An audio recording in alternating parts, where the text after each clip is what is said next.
Gulong-gulo ka na ba sa pendings mo dahil sa dami ng files na ginagawa mo? Relax, dahil kayang-kaya natin yan ayusin with the help of Chill Technique. Ako nga pala si Josh, and today kasama ko sino Mark, Ronan, at Russell. We'll be sharing simple tips and practical tips para mas maging organized ang paggamit ninyo ng File Explorer. Let's start with the basics. Ang File Explorer, ang main tool natin sa pag-manage ng files at folders. Makikita mo dito lahat ng drives, documents, pictures at downloads mo. Sa left side, may navigation pane para mapa ng computer mo. Dito mo makikita ang quick access, disk PC at drivers. Sa taas naman, merong quick access toolbar. Tip ko, ipin ang mga folders na lagi mong ginagamit para next time, isang click mo lang, nandyan na agad. At huwag mo kalimutan ng search bar. Kung di mo maalala kung saan mo nailagay ang file, i-type mo lang ang part ng name ng file, kunwari, project. Then lalabas lahat ng files na may pangalan na project. Okay, so paano nga ba maging organize? Unang tip, create folders by category. Gumawa ng folders like documents, projects, personal or photos para madali kang mag-navigate. Pangalawa, use a clear file naming system. Instead of naming your file, new as final docs, try naming it like this: project name underscore date underscore version. Example, ICT project underscore 2025 underscore b1.docs.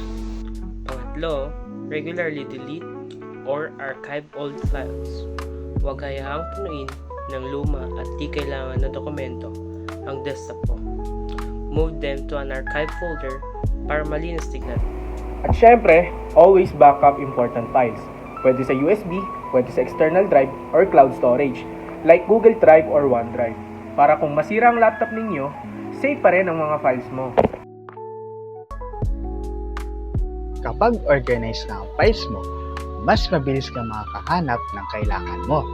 Mas organized means less stress, mas productive ka sa work o school task. At syempre, hindi mo na kailangan kabahan kapag biglang kailangan mo ng files sa presentation. In short, being digitally organized saves you time and energy. Hindi ka ba komportable sa posisyon sa iyong PC? Nananakit ba o namamanhid ang iyong mga kamay at daliri dahil sa haba ng paggamit mo ng computer? Sumasakit ba ang mata mo? Nakapokus sa paglalaro at pagtatrabaho sa iyong computer? Nako, baka dulot yun ang maling setup ng PC mo. Okay. Please, dahil narito ang mga step para sa proper setup and etiquette of your computer.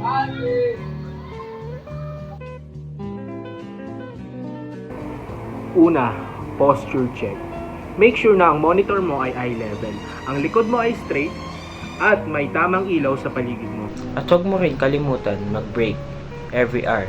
Stand up, stretch, or even rest your eyes for a bit because a healthy body equals productive mind. Next, cleanliness is the key. Linisin ang desk, alisin ang kalat, kasi pag cluttered ang workspace, cluttered din ang utak mo. Ama, baka mamaya pati kape mo nakalagay na rin sa ibabaw ng keyboard. Ngayon, alam mo na kung paano ayusin ang setup mo at ang proper etiquette para sa computer mo.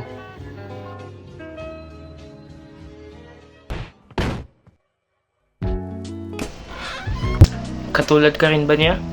No worries, dahil dito sa Chill Technique, ayaw namin ng may naiiwan pagdating sa pagkakaroon ng kaalaman sa teknolohiya, especially sa computers. So, here is the steps in understanding your computer. Ang Windows interface ay para sa face ng computer mo. Dito mo ginagawa halos lahat ng task. Una, makikita mo ang desktop kung saan nakadisplay ang mga icons at shortcut ng mga programs mo. Sa baba naman ay may taskbar. Ito ang mabilisang daan mo papunta sa mga open applications. Diyan mo rin makikita ang start menu kung saan mo ma-access lahat ng installed programs. Huwag kakalimutan ng System Tray sa kanan ng taskbar. Dito mo makikita ang oras, Wi-Fi, volume, at iba pang background apps.